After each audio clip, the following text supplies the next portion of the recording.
on the air, and we are starting our little thing. We're going to try a little bit of sound this time. Maybe it won't be too much of a problem or not. We'll find out. Here's our clickety clacks and our stuff for the opening logo. And there we are. Troublesome Paradise. Hi, I'm RJ Downard.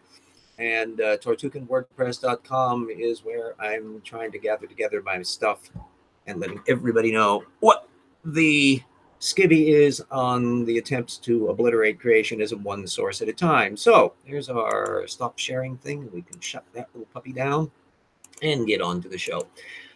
Jackson Wheat is supposed to be here. He may pop in later on. He said he was going to be able to make it.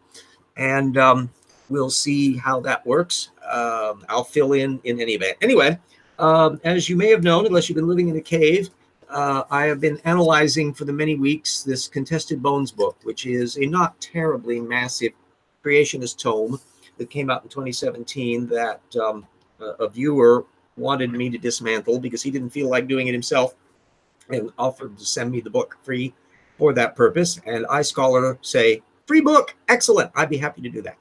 And so I've been going through the work. It didn't have an index. It didn't have bibliography. So it was hard to find out what was in it and what wasn't.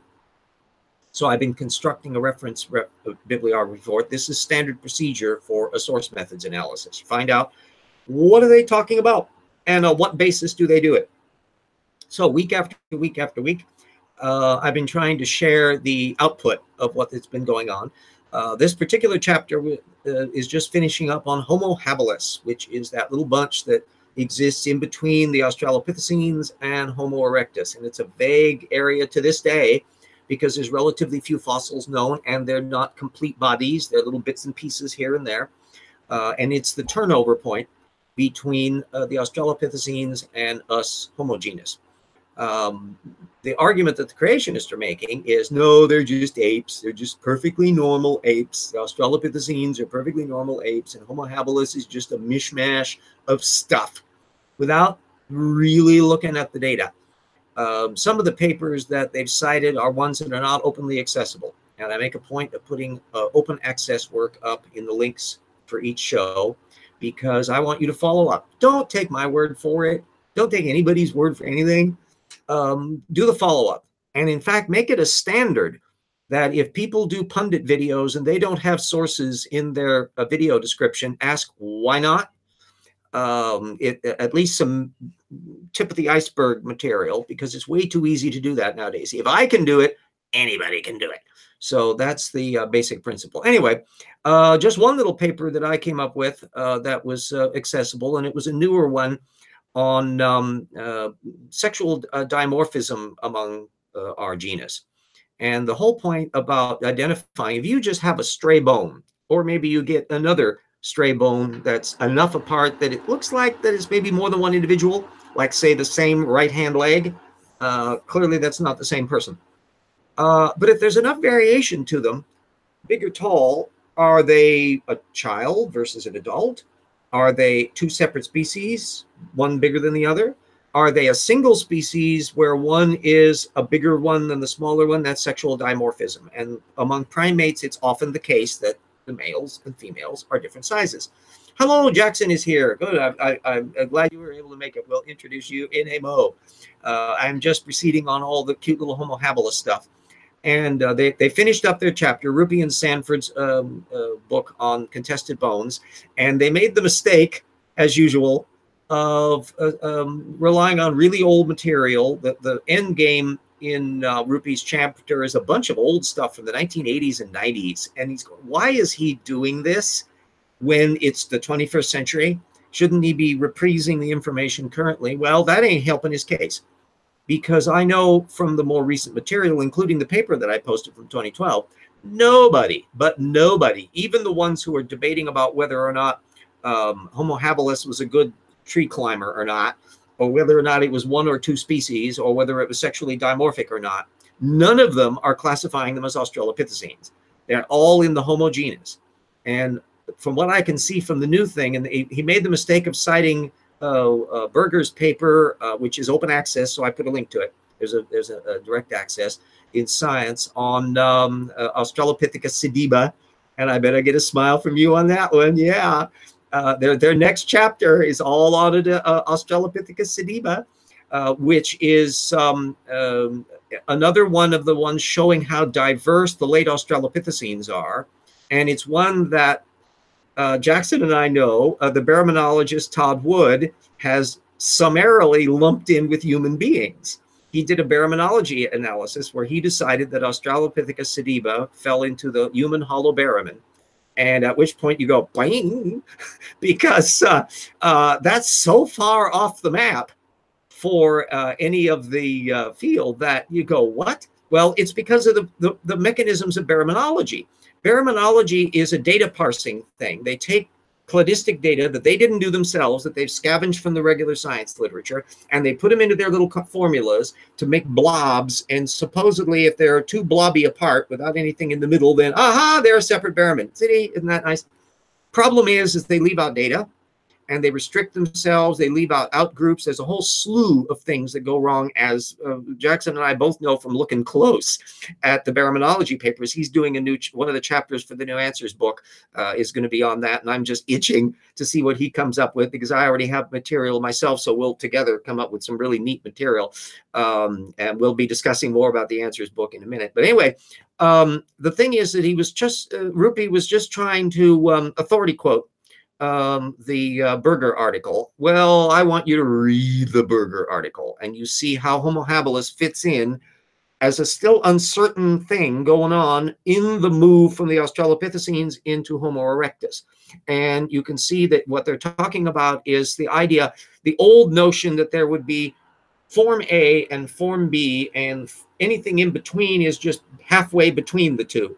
No, you've got populations that are varying up and down, and some of them are a little taller and shorter and all of this, and they're distributed over wide areas, and they spawn a new species which is doing that, and those spawn another new species, and so you have a thicket of things. This is how real world works in almost all other species where you have a great diversity, and they didn't realize for many, many years that that's what was going on with our human lineage, because they were stuck on this beeline between Homo Australopithecus, one species, and then Homo habilis, one species, and then Homo erectus, one species, and then Homo sapiens, one species. Isn't that tidy? No, it's more complicated than that, and much more natural. And so it throws creationists into conniption fits, because they want to pigeonhole. They can't look at population distribution. They can't look at branching lineages over time. They don't have a map of time to put things in. They've never really conceptualized speciation, so they can't see how much penumbra is a word that I find handy here. Penumbra is when you've got like a margin for error around a particular thing. When you see margin errors on radiometric dating, that's a penumbra. And anytime you see an individual fossil, there's a penumbra around it. How much natural variation can occur in amongst its population, in amongst its close cousins, in amongst its genus, in amongst its family? The moment you start pondering that, based on the information that we can see in living animals, you realize all the data you might be missing because they didn't get fossilized, but this one little blip on the scope did. So that's the first order of business on that one. And the next assault will actually be in 2 weeks, because next week is Thanksgiving, and so there won't be an evolution hour next week. Alert the media, ashcloth and ashes and all of the despair. There will be no evolution hour next Wednesday, but I'll be back, hopefully, unless I'm struck by lightning or crash on the route back from Seattle, I'll be here in 2 weeks. On the 29th, to be able to play around with things. I guess that's the 28th, 29th, one of those. Anyway, so Jackson, you can now chime in, and unless he's telephoning somebody on the phone there, in which case I'll just have to cover it. Before he chimes in, I'll say that Jackson Weed and I are co-authoring a book going after the, I think his signal blopped up. And he came back. There's a live, Jackson. Unmute, because you've got double images going on here. Apparently you had a glitch up on your signal, and maybe, no, I'm seeing glistening on your eyeballs. So, nope. It may be a while before he's back in and out. Anyway, Jackson Weed and I are doing a book. The rocks are still there, which is going after the Answers in Genesis series, the various answers books they do. So we're going to give straight science answers to evasive creationist questions.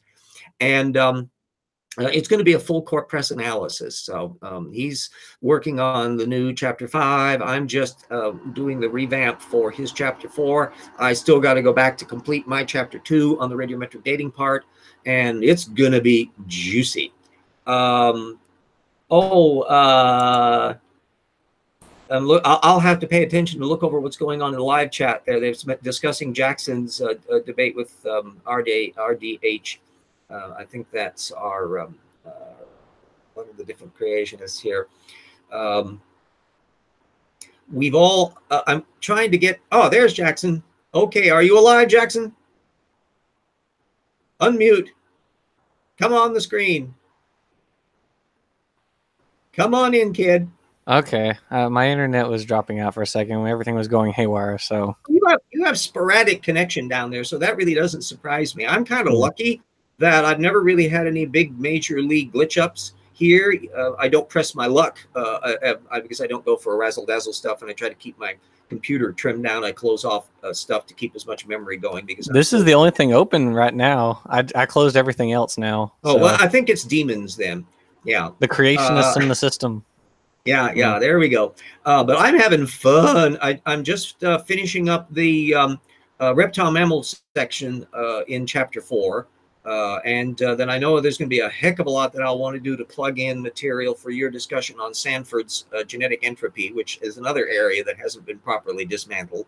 And I will say that I can't say a great deal about it, but I was just sending some information regarding Michael Behe to someone who is going to hopefully be doing a review in maybe Science or Nature or one of the major magazines of Behe's new book, which I have not had a chance to read. And he was quizzing me for some of my heavy gun ammo. So I gave him a quick summary of the stuff that was in the Creationism Light chapter at TIP, and then my post in TIP 1.7. And then also I sent him Slam Dunk, the PDF of it, or the doc file of it, so that he could look, because there's way too much information, as you know, on Behe's chloroquine case that you can't summarize it. You got to be able to see the whole shtick in there. And it particularly related to that 2014 Summers paper in PNAS. I think Behe just blew his foot off on that one, and I would have loved to have had a chart from there, because that chart in the PNAS paper is just juicy. It shows all the little pathways, multiple pathways to the same thing, and every one of them, all the main pathways are known from actual living organisms. And I mean, it was just perfect, and B wasn't paying any attention to it. So anyway, surprise, we'll find out. surprise. Yeah, surprise. We'll find out whether or not how much of that information is helpful to him, and whether all of that fits in. And maybe I'll get a plug for Slam Dunk along the way, which I can certainly use as the case may goes. And anyway, everybody watching me, if you haven't gotten your Evolution Slam Dunk, why the hell not? Get it for a Christmas present or a present to yourself, and make sure, if you have the book already, to put a rating up wherever you got it from, presumably Amazon. And the old RJ can use the royalties. Hint, hint, nudge, nudge. So there we go. Anyway, this one is really going to be a fun one. I still got stuff to do on the old chapter 2 thing, but the main thing is I am aiming to be bulletproof. I aim Slam Dunk to be bulletproof, and I want the new Rocks book to be bulletproof, to where if anybody's going to find a mistake in our thing, boy, are they going to have to hunt for it. And that every single point that we bring up, we've got direct primary source documentation for it to the technical papers, and it keeps on reminding me of newer material. So I always like it when Jackson discovers how much I've added on to where, oh, there's that. I didn't know about that, and that as well. And so between the two of us, I think we're just having a big kick of a time doing this thing. I will agree on this. Yeah, it's pure source methods, because every one of us, when Jackson will send me his scripts for his videos, and I'm always learning stuff that I didn't know before from it. And I'm hoping that it's the other way around as well, that I bring up material. I do fact checking, and I take this seriously. You know, if you give me a piece with source citations in it, I'm going to look and make sure that everything is documented correctly. And between that, you raise your game up to where you're operating at such a level of efficiency and precision that when you encounter creationists, like you did with Kent Hovind in your debate, and like I did with Kent Hovind in my debate, they're not on the field, and you're way ahead of them on all fronts. Oh yeah, it was pathetic how he had just been unable, it seems, to look up things. Like my distinctly favorite part of that whole exchange was one claim on mammoths. He made a claim from a Walt Brown book. When was that book originally published? The 80s? Oh my gosh. Well, he constantly updates it, so the version that's available online is fairly recent. The problem is it's all still retreading stuff. The fun part was when he brought it up, I didn't immediately have any information on it, so I was live Googling my own, and I found the technical papers that they do. The issue was he was claiming that the mammoths were flash frozen and that they don't have any glands for living in cold climate. Sebaceous glands. Well, it turns out they do. And the paper that had discovered this, because mammoths are not usually well preserved. They're usually just the damn bones. He doesn't know that because he reads only Walt Brown. But the point is, this paper had come out in 2004, at the same time he had been repeating these claims for years and years, and at the same time that Walt Brown was channeling the wrong information. And also, there's been newer material. So I made a point of citing both of those in the comment section on your debate. And I noticed Kent has not replied at any point to anything in any of the comment sections. I wonder why. No, yeah, that being able, because I was also Googling it live. I knew that his claim was already refuted by even other creationists. I think I cited Institute for Creation Research in my paper, but I didn't realize he was going to bring up the sebaceous gland, and so 10 seconds took me about 10 seconds to find a paper on it. It's that easy to find, and it's a measure of how totally lazy and incompetent Kent Hovind is, that it never dawned on him at any time over the last 10 or 15 years to ever bother to research any of that stuff. And it was easier to let slide 10 years ago, but it's 2018 now. Nobody has any excuse whatsoever for that level of ignorance. You can find out the data field relatively easily, and therefore it's only laziness and sloth that is the justification for it. Because it's, if I can do it, you can do it. What's stopping him? He's got a palsy in his hand or something. He can't use his little mouse click. No, this is not acceptable. And what I want to do in source methods is to make this the standard, that you can make any argument you want, but jolly well, you'd better document it. And you better be willing to stand by your documentation and your source methods. And I'm contending the Kent Hovinds of the world are never going to be able to do that in principle. Oh yeah, I think we're still waiting on Standing for Truth to also give his evidence that the mitochondrial DNA of humans points to them all. All the groups coming into existence about 4,000 years ago. Still waiting. Yeah, he was one of those in the live chat on your debate, and I was acting over in there to kind of keep a point on that. And there were several other people that also were challenging him on that. And we did it when he dumped in on the comment section afterwards, and we kept on reminding him, you said you were going to do this, do that, do it. Don't promise to, do it. Right. Show us your stuff. And you know, he can't come through. He because this is actually, because I actually asked him, I'm in a group with him and a few others on Gmail, and it's the other people are biologists, and they're all just beating on him. And he is giving them nothing. Because they know the stuff. Yeah. And he has given them nothing. I've asked him for evidence that and like the one piece of evidence that he's attempted to give me is a single article from Answers in Genesis, which I sent you, but you already had in tip, which was written by Jensen. Which is a totally like hypothetical piece from what I remember. It's like this could theoretically happen if, rates. It's like you could theoretically get these rates, but we don't observe these rates in nature, and so if it's only which is a tacit way of saying, oh dear, we have no argument.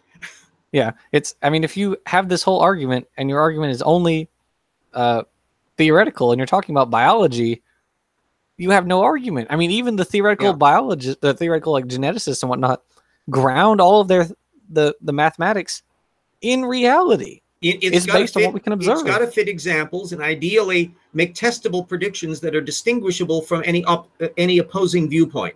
So that say, okay, at this level, we should expect to see this happening if our model is correct, and that if our model is wrong and their model is correct. And if you can't get to that level of detail, it's useless. Yeah, exactly. I remember like a speech from Krauss a few years back where he's like, we had this idea in theoretical physics, but then was it Krauss? I think it was him. I'm not positive. And he's like, we had this idea in theoretical physics, but then the cosmology didn't agree with us, so we had to scrap this idea. And we looked at the cosmology again. We tried to make a new idea. It's like you can't just have the theoretical part of it without the observation of it. And this has a larger implication. This is another methods issue, because in principle, the fact is that all meaningful concepts in history, in science, in politics, everywhere, have to be both a generalized abstraction and an applied specific. So if you have a general principle that you have, but you can't apply it to anything, it's useless. If you have little bits and pieces of data points that you gripe about, but you can't extrapolate upwards to what your general position is on them, it's also useless. And you find that inability to connect between the general and the specific is a characteristic trait of people who have Tortugan alerts going off, because they can't make those connections. They'll either be obsessed with tunnel vision and looking at little tiny things like J. Andrew on Twitter, who's constantly griping about prokaryotes, but you can't actually get him to discuss them. And until you can make a prokaryote in a lab, you just should, you completely obliterated evolution. Yeah. And then the hypergeneralists who are just on there's the universe thing. There's got to be a creator, the column style argument, that ontological thing, which is a great lure, but it doesn't mean you're God. And it doesn't mean that the God's still around, and it doesn't mean the God wasn't part of a committee. So how do you get from all of that to the specific? And it's all because words are used usefully. The methods approach that I'm trying to show is a universal toolkit. And everybody that follows me on Twitter, if they haven't spotted it by now, take the bag off and look at the tweets. That I'm applying that same methodology everywhere. And I expect it to be used on me. I love a question where somebody will say, well, you smarty pants, you made this claim. Do you have any evidence for it? Thank you for asking. I love seeing you do that for Dineshistas.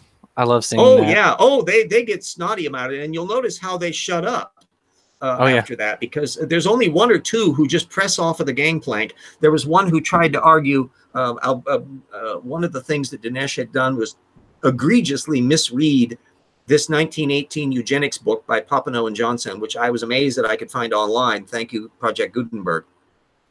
But this one Dineshista tried to tell me, oh no, you're using the 1938 edition. Dinesh was using the 1919 one. And I'm going, no, I'm reading the 1919 one. I don't know of any 1938 revised edition. No, it's just that Dinesh can't read. Or he got the source secondarily from somebody else. There's a one that I haven't done. I haven't actually gotten the full book. One of these days, if I have time on my hands, believe me, Dinesh is low on my list of people that I go after. I just do that kind of on the side area because I'm going after creationism and other target areas. But in principle, I could theoretically get the book he did, the Big Lie book, and try to find out one data point. Because it's interesting that the claim he makes about this Papineau book is exactly the same mistake that somebody else made about the Papineau book, which was this guy who had written, I think his name was Charles Worth, I think it started with a C. And I was able to identify that he had written a book about the history of gas chambers. And along the way, the excerpt that was openly accessible on the Amazon version, I found out that he made exactly the same statement about Papineau, that they were recommending that lethal chambers with an S, plural, were to be used for the unfit. And since that isn't what the book said, it's possible that either if I could see his book, which I couldn't see the references, I couldn't tell whether he cited Papineau directly or somewhere else. And the other then question is, does Dinesh rely on this book at any point? Now, if it does, it raises the probability that Dinesh nicked the reference secondarily from this book. And I've seen creationists do that all the time. It pops up. Richard Milton would do it, and Hank Hanegraaff and others, where they would or Mike Riddle, they would parasitically cite material that they had read somewhere else, but they never read the original. They just copied the reference because it was a primary source. And Dinesh may have done that, but if he didn't, if he really actually claims to have read Papineau and Johnson, then he doesn't know how to read. So what do you do? It's not a good choice here between parasitical ignorance, copying from somebody that doesn't know what they're doing, or not doing what you're doing yourself. That's the only alternatives. Anyway, that brings us up to that. I'll put my shameless plug in here early so we can get on to the Bombardier Beetle, and which is going to be really fun. What I try to do as I'm working on the project is when I encounter some incredibly stupid that I discover between Twitter creationists talking to me or research that I've been doing or following up on stuff that I'm getting on the intelligent design movement, I'll then put them in as part twos to discuss in these evolution hours. And one of the ones that I stumbled upon a little while ago was the Bombardier Beetle. Anyway, we'll get to that momentarily, and I will do my shameless plug here. And I just love the infinite regress. It's like Doctor Who. There's my tip patrons. Thank you all, as promised or threatened, everybody who donates to the Patreon account, even though the money doesn't actually get to me, is credited because you stepped up and helped. And even though money doesn't get to me, nonetheless, you deserve it because you stepped up at your end. So there's Stephen and Marygale and Keith and Direwolf and Andrew and Eatmeal and Yui and Mona and Hindrel and Jen and Jody and Daniel and Ralph and Nanya as a new one, and Bo Hobo from all the way in Europe, and Eric and Benjamin Simpson and Staggles and Alex Stone and Sun Sky Stone and Surus, who's helping record the audiobook for Phileas Fogg. We're plowing ahead on that. Totis Real, Everett, and Tour, another recent one, and Paul Williams. Thank you, thank you, thank you all. I allude again to my WordPress.com website, where everything on there is open access, PDFs, downloading, work, share it, use it. I've done an awful lot of discussion on an awful lot of subject matter. It's admittedly written in an older style with footnotes, but move past that. And then for those who really want to help the project, there's the GoFundMe.com DCGo. That stuff actually gets to me like in a couple days, and they take like a percentage out of it or something, tiny amount. So it's really, really handy. And I'm still hoping really, really, really for more of the crowd to help. I'm assuming there are more than 187 people on the planet who could donate to the project. And I'm still hoping for the wide crowd support, like the $5 challenge, where like people that are in a network of thousands of people could each pump in $5 or $10 once. Boop, it's the amount you'd spend on a latte, but do it in a bunch of people doing it. And that's the kind of crowd support that I would love to see popping up once in a while, but it's still a hopeful thing. Anyway, there was my shameless can rattle. You can find a link at my website to both of my books, the fiction book, Paralogs of Phileas Fogg, which is a good novel. And then much more important than that, Evolution Slam Dunk, which vaporizes a whole bunch of heavy guns on the reptile-mammal transition and gives you just chock-a-block. I pull out the stops on getting amount of information in there, so you are up to speed on a mammoth amount of technical information that operates at the college level. I know this because Christine Janis, the paleontologist, found out about those little Permian mammal hairs from my source citations that she didn't know about in her own field, and she was revising her own book to accommodate that information. So I do not show any modesty at all in the fact that I was well trained as a technical scholar, and I know how it works. And I'm very diligent on things to document and to follow up on all the literature as best as possible. And it's fun. Jackson should know as well. It's fun. Scholarship is a contact sport, and no person going hunting after Bambi out in the woods can possibly get as high an adrenaline rush as you can when you discover that the source that some guy cited says the opposite of what they just claimed it did. Just like I found Andrew Snelling doing that, where he made the mistake of citing, don't cite technical literature around me, Andrew. And that the actual technical paper says the opposite of what he claimed it did. Well, yipes. And that's unacceptable behavior, and it's commonplace in creationism. So there we got the plug out of the way. Let's see. Oh, you can keep an eye on also of what's going on over in the live feed there to make sure we got quite a few Puffaluffagus and Nepricos, and I'm probably mispronouncing everybody's names over in there. But anyway, part 2 of the show was the Bombardier Beetle. And for those who have lived in a cave or have never read a creationist book, they may not know about the Bombardier Beetle, but the Bombardier Beetle is this cute little bug that is known for defending itself by spraying a toxic gunk out its ass that is very high temperature and instantly causes whatever that's in its way to go ah! and leap away. And it's a fabulous defense mechanism. And supposedly, this was a perfect design and was godly making, because it can't possibly evolve, because supposedly the little pieces that come together will explode unless they are moderated by an extremely careful arrangement that had to be designed and could not possibly evolve. Well, sorry, that's not how it works. And I had already discussed the subject in Dynamania, and I put a link up to that tip chapter that will ease you into the tip project there, hopefully. Dynamania is all on the flood geology and young earth creationism, and I mentioned the Bombardier Beetle along the way, because Dwayne Gish tried to use it as a shoehorn to try to imply that dinosaurs could breathe fire like dragons. I'm not making this up. This was an argument. But anyway, he got the facts Matt wrong. Powell repeated it. Yeah, repeated the damn thing secondarily. You know, and the reason why I'm bringing up the Bombardier Beetle today is because on Twitter, a creationist linked to Yobi Martin's 2008 video in which he was talking about the Bombardier Beetle, and he was explicitly saying, see, you can't explain the Bombardier Beetle, and the link to the video. Well, Yobi Martin, of course, that's 10 years old, and Yobi Martin was an idiot to begin with, so he was simply relying on other creationists that he never bothered to fact check, and that I had already discussed that background. It goes back to this Kofal guy in the 1980s, I think, and Gish helped popularize it in the 1990s. And I pointed out that Gish, who's a biochemist of all things, was getting the moderators backwards. He was getting the chemistry wrong in his description, and it was just a mess. Well, the world did not stop in 1995, and it did not stop in 2008 when Yobi Martin did his video. And it turns out there's a wonderful paper that I put a link up to from 2015, open access, PNAS, on the, I think it was from PNAS, on the Bombardier Beetle and the evolution of its systems. And it turns out that nobody had looked really, really close at the pieces. And it turns out all of them are known in other beetles.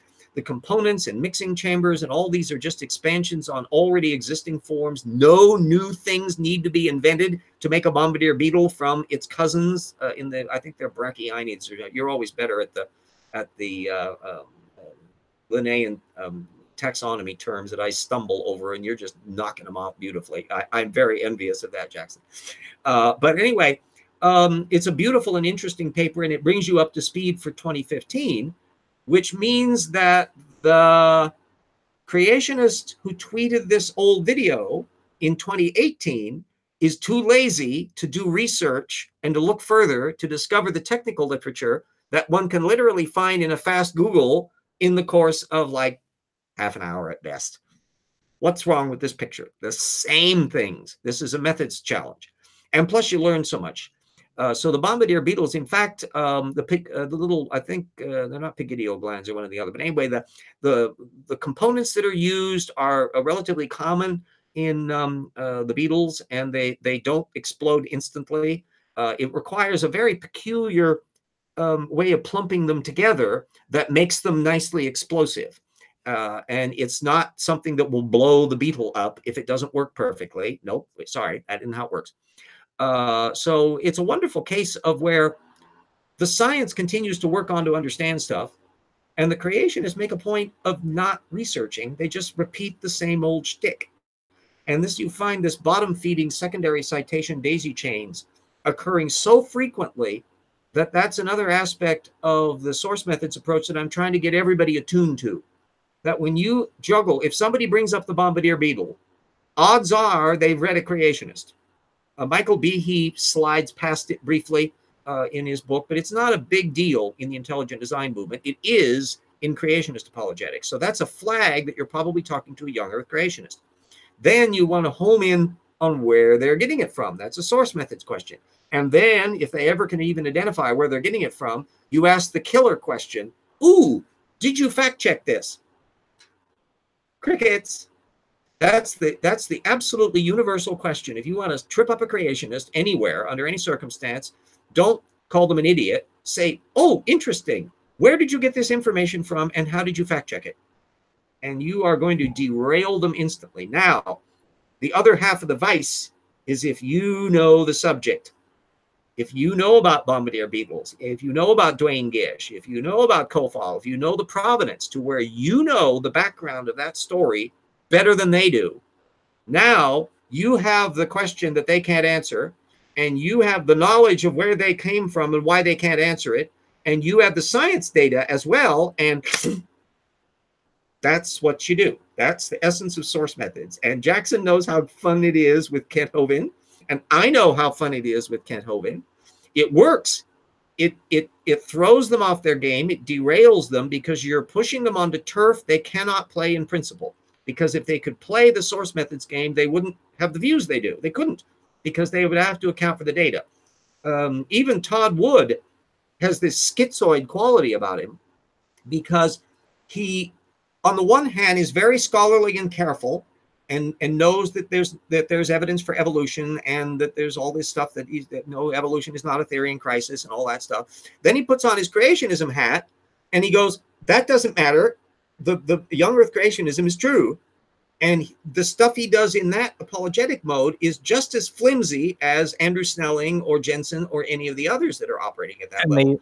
I think in some respects, they do certainly try to mash these things, and they end up with hilarious results, like David Kavanaugh saying Archaeopteryx was a theropod, for instance. So yeah, you get it. Well, this is the inevitable result of the double whammy of the kindology.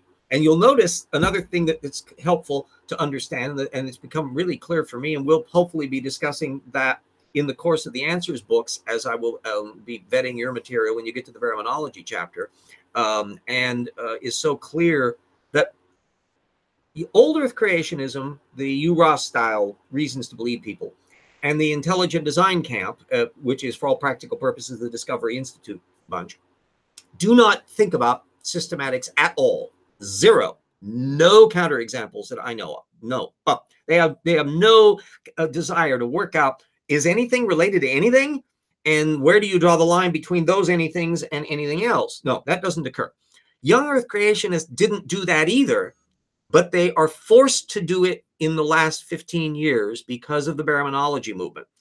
What are the created kinds? How many kinds were there aboard the Ark? How did all the things today come about from the kinds on the Ark? How did the things we see in the fossil data come about from the kinds that were initially created? Those two modes of how did you go from the original created kinds to all the diversity that's known in the fossil record, and then the same kinds reaching the diversity we see today, and why is the diversity today so different than the diversity we're seeing in the fossil record?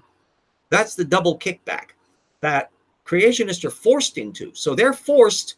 Both of those bottlenecks are 1,600 years or less. It's only 1,600 years from creation to the flood in the traditional view. And it's really only about 1,600 years-ish from the flood, 2,300 BC, 2,400 BC, down to about 800 BC. That's 1,600 years. By that time, cultures are writing. They're noticing animals. They're noticing giraffes and lizards and other things. They're paying attention to the plants and natural world enough that all of those things would have to be in place.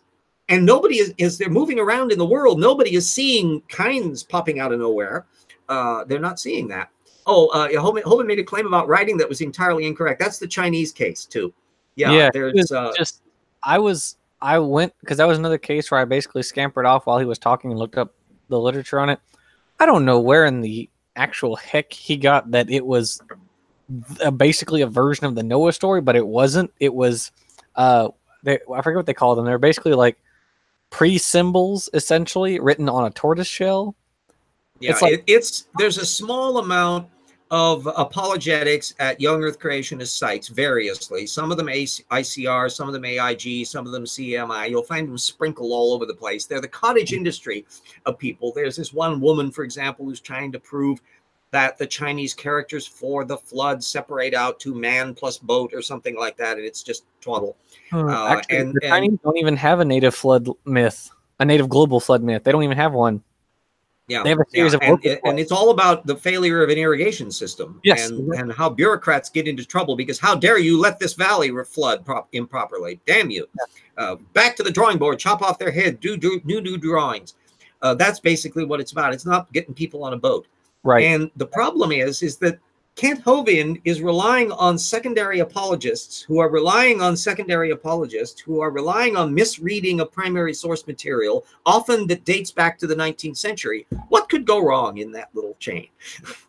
I wonder. Everything would go wrong. It was just, and yeah, and you'll notice that he's been using that trope for years now. I think it popped up in the 2004 video last week, or maybe the week before last, I think it was, when I did the little prep work to help you, to give you some things, because I know the idea of you watching a bunch of Kent Hovind videos that was not high on your entertainment list. You can see I got through a fair portion of them because I wrote notes. Yeah, but it is something that you need antacids for because it's so vexing. Well, I went through a bunch of these things because I have a thick stomach, and also I wanted to look at two variables. One was what was an older Kent Hovind video, pre-Slammer, and then look at a recent Kent Hovind video to see how much of the old material was being recycled, and it turns out most of it. So that means that for usually, if you see an older Kent Hovind video, you can rely on that as his core base. And there will be relatively few examples like the sebaceous gland that he'll riff off of extempore. And that's not a good thing for him to do because this is a guy who just doesn't know the data field. So he's prone to dithering. I noticed too, he didn't really get around to the Hovind theory much either in his debate with you. And the civilization was the benefit of him not trying to discuss the Hovind theory. You're for right. Those who don't, I was responding in essence. So we went through. I mean, as you know, but for anyone who doesn't know, I had this whole script that RJ and I worked on, where I basically brought out the major issues with the global flood. For instance, RJ mentioned the bottleneck. There's no evidence of a universal bottleneck among at least all terrestrial organisms. There's no evidence. There's no geologic evidence. I pointed out that creationists only attempt to apply the flood to a few textbook cases, which themselves don't even mean anything. And so then usually the Grand Canyon and asterisks. Right. Yeah. And so I did that one. And so we kind of mentioned all those, went through a little bit of taphonomy, and then I brought up a few things, a few of the just absolutely ludicrous claims that he made in his 2014 lecture. Because a lot of the stuff he said was kind of normal creationist stuff. Normal ludicrous, but then he does Hovind level ludicrous. Yeah. Yeah. The stuff that even other creationists don't agree with him on. We mentioned the flash frozen mammoths. Hovind denies the existence of paleomagnetic reversals.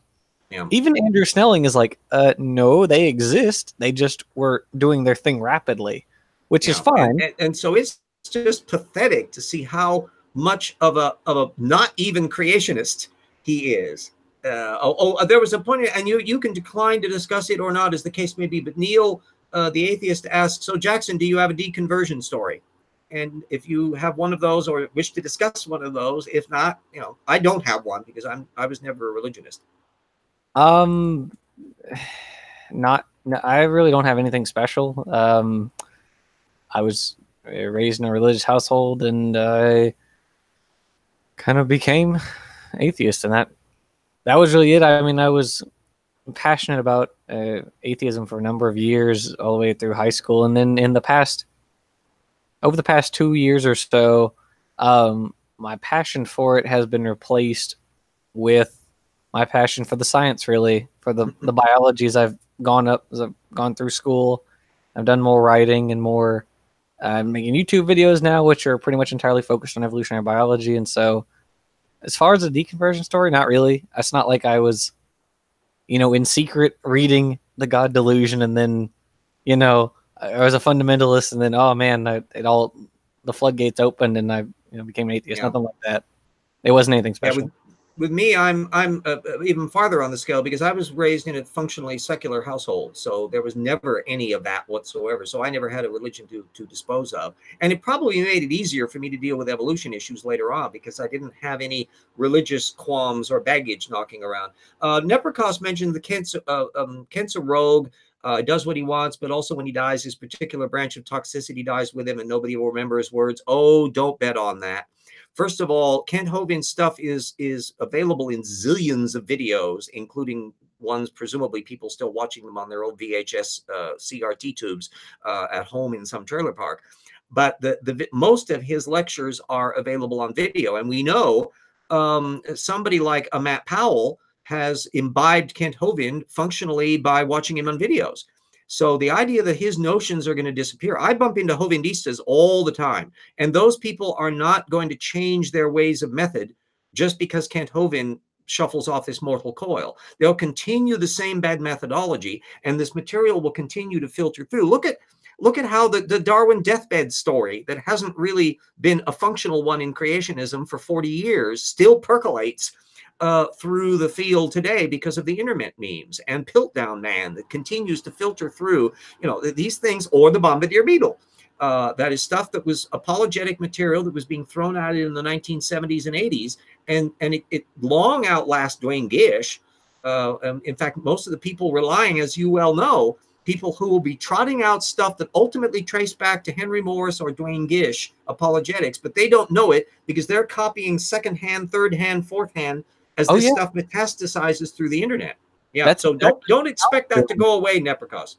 Yeah, that's what Powell did. He said in his video that I critiqued his creation moments, which he hasn't done any in a while. I'm kind of sad about that. Oh, but, shucks. In his video, he said, we recently discovered that these dinosaurs had an organ which made them fire-breathing. He didn't know. Someone had told him this, so he didn't even know that it came from Duane Gish in the first place. Yeah, and that it was just, again, Dinomania. I put the link up directly in the video feed, so anybody can click onto that one. Download that little puppy. I mean, it's quite an extensive work. It goes into a lot, and the fun thing about it was that when I looked at the picture, Gish was trying to argue that a Parasaurolophus could have been a flame-breathing dragon. That it's the one with the big long tube, and we know what that tube was for. It was actually a resonating chamber for calls, and it basically would be going at one another in the way elephants do, and presumably they had low infrastructure hearing, and so they were able to communicate, whereas predators can't localize easily. That's one of the reasons why elephants and ones that can do low frequency calls that way are handy, because they can hear the message, but the predator can't tell where it is. And so it's hard to localize because it's too low frequency. In the same way the subwoofer in the room doesn't feel it's all around you. And so it's a very effective reason of doing that. Well, if you look at the way the bones are laid out and the nostrils and stuff, it's physically impossible for this to be a flamethrower. It's either going to incinerate its gullet, or it just can't work. Just going to blow it off. Yeah, it was just preposterous. And even the creationists made nothing of it. And remember, this was put in a kid's book for creationism for kids. He didn't really try to swing this one in his adult book, Evolution, the Fossils Still Say No, which is still just as claptrap, but at least it wasn't aimed at the little kiddies. And so Duane Gish, I have tremendous, horrible admiration for Gish.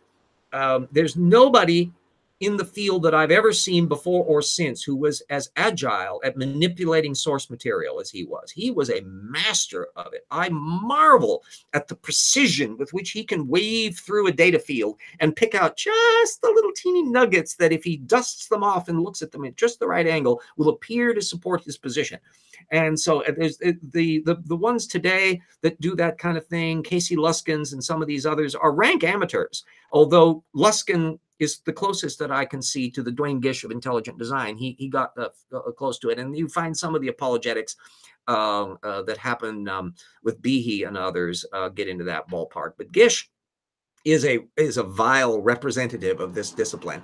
And he's still held in high regard by older creationists who imbibed their creationism from him in the 80s and 90s. You don't find him being name dropped more recently amongst the young set. Your Matt Powell probably would be shaking his head, because he's an online person, and very little of Gish's primary material is available online. It was in his books. So we're now reaching a point. This is the one area where Neprikos's argument really is short-circuited, that because Kent Hovind was a video lecturer, his viewpoints are going to be filtering through that video-only realm for quite a long time. And as we know from Matt Helm, who wouldn't fact-check a thing if his life depended on it, that this kind of stuff is going to continue to do. So the only way you can counter it, you're never going to be able to convince the Matt people that they're wrong, Matt Powell's of the world. What you will be able to do is people who are coming in that are going, is there something to this?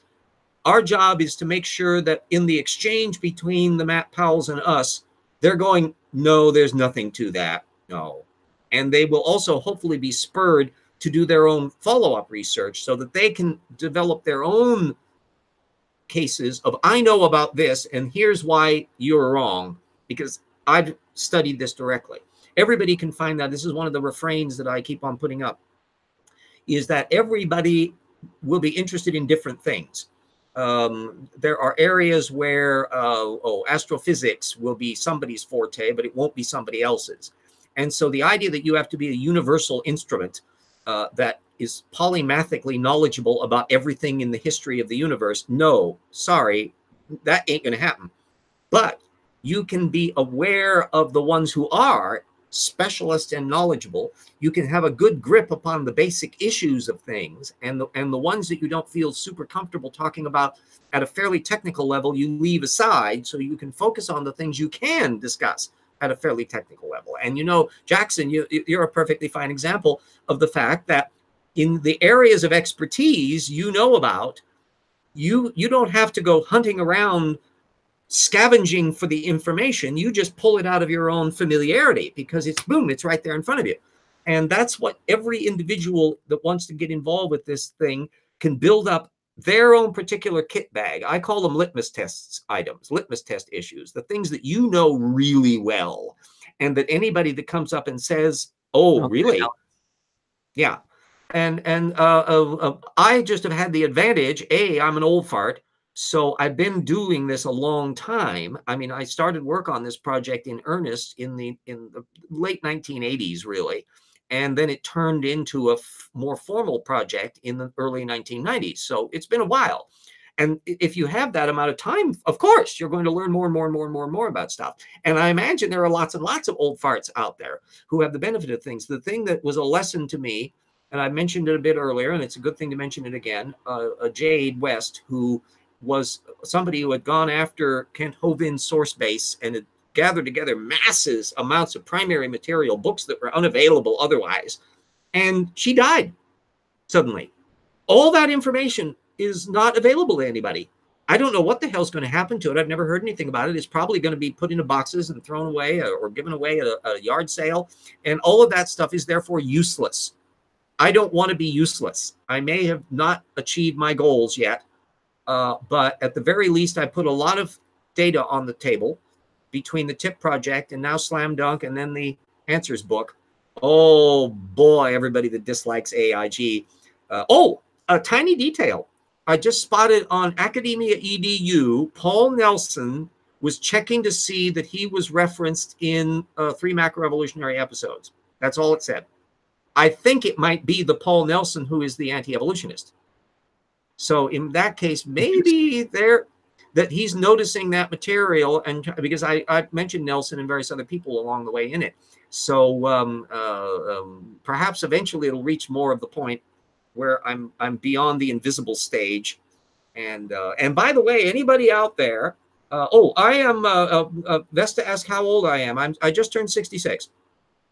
I don't anticipate, if I can stay alive, I come from a very long live family, so I have no reason to think if I can have like work back up to 3 square meals a day, which I don't do much of these days because of budget. I don't have any reason to think I can't live at least as old as my mom did, and she lived to be 96. And she had a bad heart, varicose veins, and skin ulcers, none of which bother me. So never underestimate downward tenacity or a sense of humor as a way of getting along. So I could anticipate at least another 30 years. She was lucid literally up to the day she died. I mean, literally minutes before she died. She was joking with us, and then just, that's the end of that. So I consider that I've got a lot of time left to do stuff.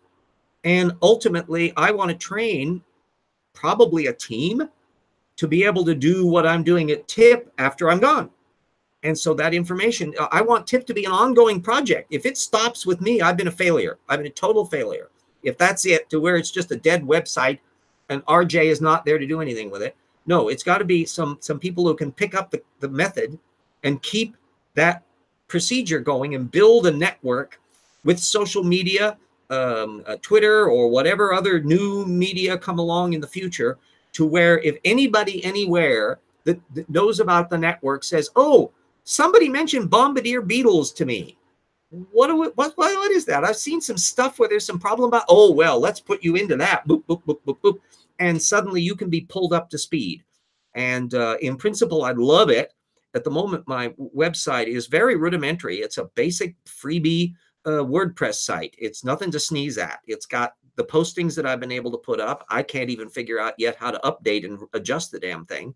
And so it's something that I'm still on training wheel status on. But I'd love something much more sophisticated. And that's probably going to involve money. And it's going to involve IT people that know how to do that sort of thing. And that's way above my grade and way above my finances, because I can just barely squeak by. I'm still on Social Security, which is why I keep on rattling the damn can for the GoFundMe thing.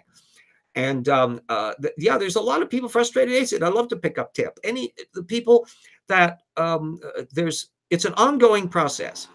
Even those who follow me on Twitter, if you think that that's all I'm doing is just Twittering, that's actually what I'm doing on the side. You'll notice that I'm often not doing stuff for like an hour and a half or more. That's because I'm busy doing the research work.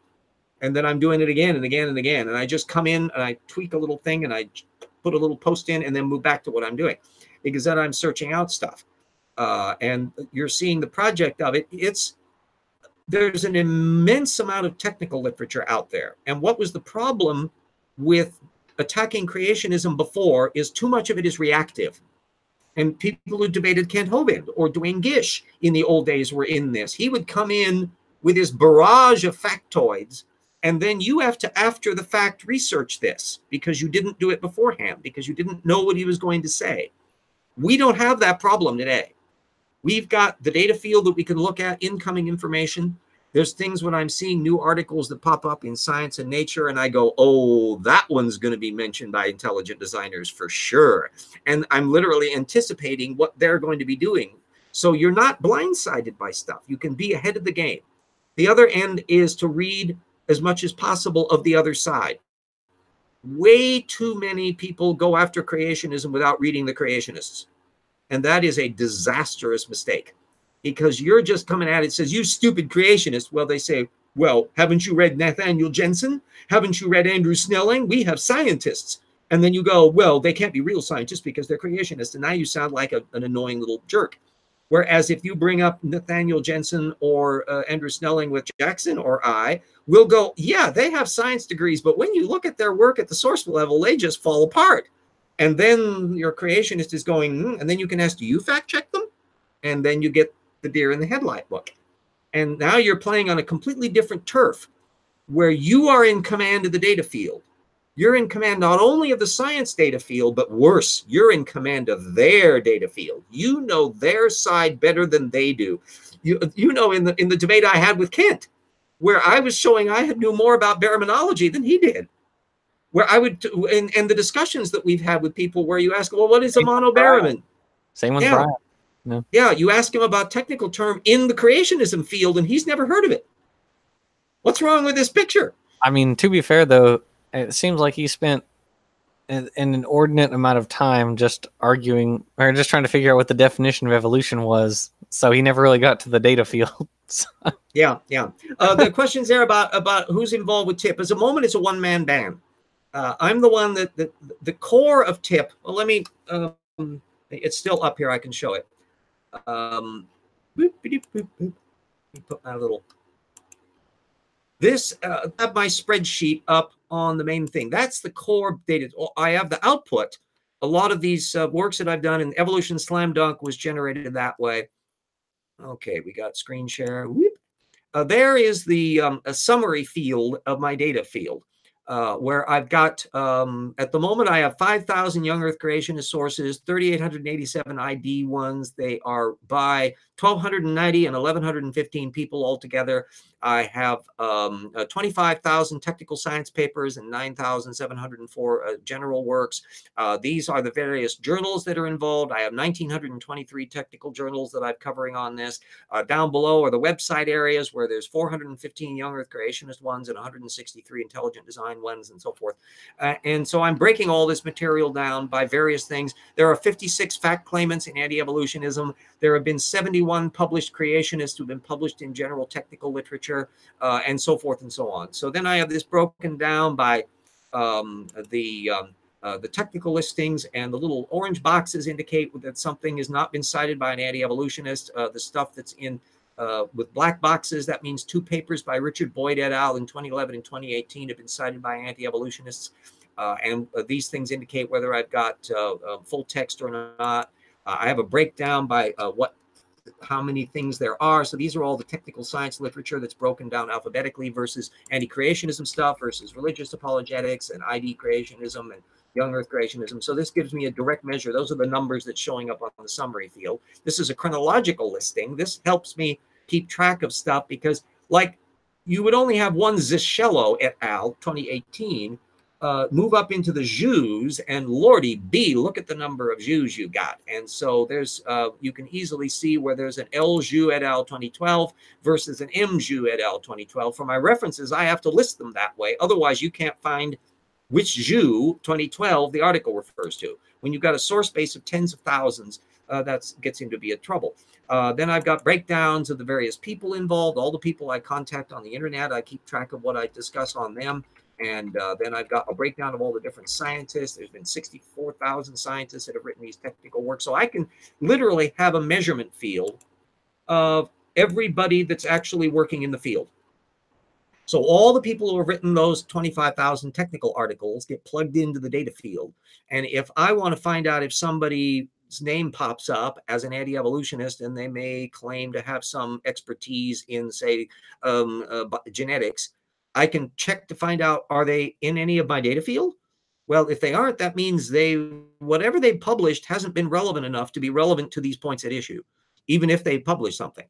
And one of the things that I hope to do in a later book will be the thing on the Discovery Institute's Descent from Darwin list, a full down breakdown of all the different people on it and what their CVs are and what they managed to do or not. And from what I know already, is they're a collection of relatively low-level people in the disciplines, if they're relevant, or they're interlopers. They're people who have perfectly fine degrees in areas having nothing whatsoever to do with evolution science. So they're not geneticists, they're not paleontologists. You've got now one intelligent design one, Gunter Beckley, who apparently got religion. He became a Roman Catholic, and now he's on the intelligent design bandwagon, and he's sounding like Casey Luskin all the time. Here's somebody who is never telling us what he thinks happened. That's the other thing. Remember my 4 issues of bad method. Number 3 is map of time. What do you think happened? And you always want to know what you think happened. And you always want to press the people you're criticizing about what they think happened. Because if they haven't actually thought this through, that's a problem. It's that they may think there's been design, but they don't know what design, what did it look like, how many design events, was it all by the same designer, was it all at the same time, what do they mean? And at that point, they would start bogging down in the data field and discover that the design model doesn't explain anything, and in fact bumps into problems. That's why I like to bring up probanognaathids with the reptile mammal transition, which you'll read about in Evolution Slam Dunk if you get my book. Here was an animal life form with a predicted feature not known in any living organism, but was necessary to get from a reptile jaw to a mammal jaw layout with a completely unknown double jaw format. And it turns out they existed. They existed in exactly the way, with the bones organized and the muscles in exactly the location that was predicted by Robert Broom on evolutionary grounds. Well, why would a designer do that? Why would a designer go out of their way because they really love Robert Broom and Charles Darwin and evolutionary paleontologists that much? You know, they can't intervene in the Holocaust, but they want to make probanognaathids. I mean, that's priorities. And so it becomes a very odd argument on there. So anyway, a frustrated atheist says, if I start a tip conversation on Twitter, you'll be okay with me adding you to it? Hell yes. Yes, tag me into the conversations and I'll see that on the mentions. And by all means do so. And anybody can tweet me directly. They can send me direct messages, pick my brain. And eventually anybody that thinks they might want to be involved in this kind of project to help along in any way they can, to, like, if you know the damn WordPress formats to guide me through, we could do a video hangout to get used to things so I could upgrade the YouTube things, to upgrade my YouTube channel so that the menus are listed more effectively for people following on YouTube, and all the different things. I'm a novice at this. I've gone from somebody who had never done a video thing in his life to what you do now, what you see now. It's not fancy schmancy, I'll say that, but I'm trying the best I can. And always don't snag up on format, consider content. That I don't care how professional you look or how glitzy the stuff is, if the content's claptrap. Eric Hovind does glossy, really nice videos, and it's pseudoscience junk. And so if it's a choice between being accurate and not being as fuss-potty over the format, or being really glitzy but sacrificing the information and the truth, yeah, I go with the truth first. And so anybody who wants to help on that end, there are ways that even can help in collating names or feeding information. One of the reasons why I'm on Twitter is because every once in a while I'm encountering the scientists who are particularly younger ones, who are Twitter savvy, and they have Twitter accounts and they keep me posted about their new work. And because that I can look at Science and Nature and PNAS every week. That's a chunk of material to plug in, usually anywhere from a dozen or more technical papers every single week that needs to be funneled into the system that's relevant to evolution-related subject matter. I'm not just pulling stuff out of a hat. It's stuff that's directly relevant. Well, that takes time. And the idea that any human being could possibly keep track of every new issue of 1,900 technical journals is just living in a fantasy world. It's just impossible. So I'm trying to find a method that works efficiently for gathering in the new information by having a series of spider tendrils on Twitter where I will see the incoming data field and I can decide whether or not it's relevant or not. And typically I'm getting a dozen papers every month new that I would not know about if I hadn't been aware of their feed, because they're in specialized journals that I can't keep track of directly and might not hear about in any other venue. So there's a whole, yeah. I mean, I also get help. I think the Creationist helped me learn real science because of all the different crap that they bring up in the answers books. I've learned a fair bit about different taxonomic hypotheses, a whole lot of interesting stuff I wouldn't have looked up on my own. So yeah, and it's the point of realizing how they bring up subjects where they'll say, well, the turtle shell is amazing. No, it couldn't have evolved. Turns out it can. And there's a huge amount of technical literature on that. And there's new fossils coming up all the time where they've now worked out more and more about the formation, that they formed one shell. I think it was the bottom one that formed first and then the top one later on and all that. And they know the developmental reasons more because they're getting into more and more of the actual genetics area. And so it's just fascinating. And some of the most trivial questions are often some of the most amazing. And this brings us back to the whole core education issue. For those of you who aren't aware of Alan Alda, and you'd have to have lived in a cave not to, Alda is now doing an awful lot in relation to science education and his project of getting regular people interacting with scientists in a dynamic way. And he loves the notion of questions that kids ask, and the scientists have to give a 1-minute answer. You have to give an answer that's concise enough and explaining enough so that a kid goes, yeah, and if you can't do that, it's maybe because you don't understand it well enough. And so one of the first ones off the batter was something that seems so absurdly simple. Why does a flame look the way it does? And it turns out that's actually a very complicated problem. And it's more than just saying, well, it's just the combustion in the atmosphere. No, why does it look that way? Why does it do that? And it turns out that it's really amazing. And the scientists began to actually have to think through their assumptions in that way. So I'm one that thinks that there's no such thing as a bad question. Even a creationist question isn't the bad question. It's only whether you can answer it or not. And then you have to put it into frames and all the rest. And so the ability to field those kinds of questions, that's part of it. The ability to get the data field together. If everybody has to do their own effing research from scratch when they deal with these issues, it's not going to work well because everybody is wasting time reinventing the wheel. Just as you almost wasted time because you were trying to track down that Nature article on birds, and I already knew the context of it. Bingo, time saved, now can move on. So I think Jackson and I are both better critics because we interact and share information so that we can save each other the time of having to track stuff down and then instead leapfrog on the new information and get even farther than we would have done separately. Imagine 1,000 people doing that. Imagine eventually 1 million people doing that and using the TIP website as an ongoing structure that will eventually, my dream for TIP is that it would be a very user-friendly, and it's got to be user-friendly for these damn things, and that it's not yet, where you have both modes, one for a PC mode and one for a smartphone, and that it has all of this vast amount of information that I'm accumulating structured in these modules, because I had the things stretched out to about 24 chapters that will be an expansion of what was in the original TIP book. And then each one of those broken down into sub-modules, because it's easy to discover that what seemed to be a single subject turns into a book-length thing. Dynamania is the size of a book. The same thing with the other. By the time I got into that chapter 3, 4, and 5, these things were mammoth things that were hundreds of pages long. They were way more than just, they were book-length material, especially when you threw in all the references. And of course, the reference field is so much bigger. The little teeny TIP book that I have in the old TIP involved 5,500 sources. My data set now is 56,000.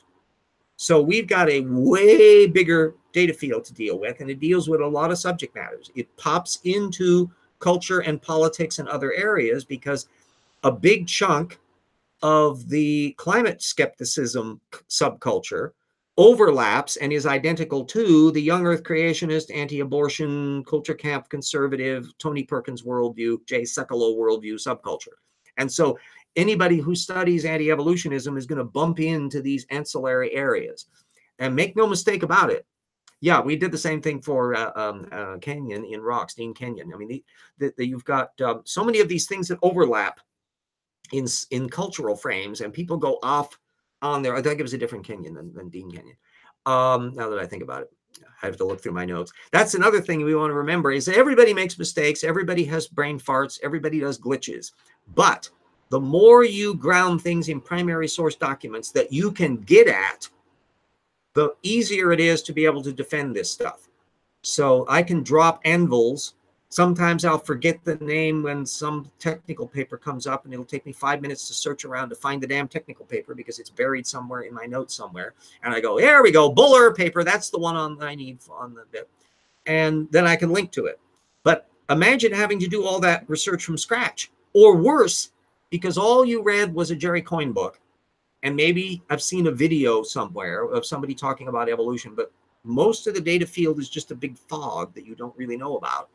And so when you bump into a creationist, especially one that's been a geeky type that reads their Jensen or reads their Andrew Snelling and can rattle off all these little specific examples as if they knew something about them, and you don't, you're at a disadvantage.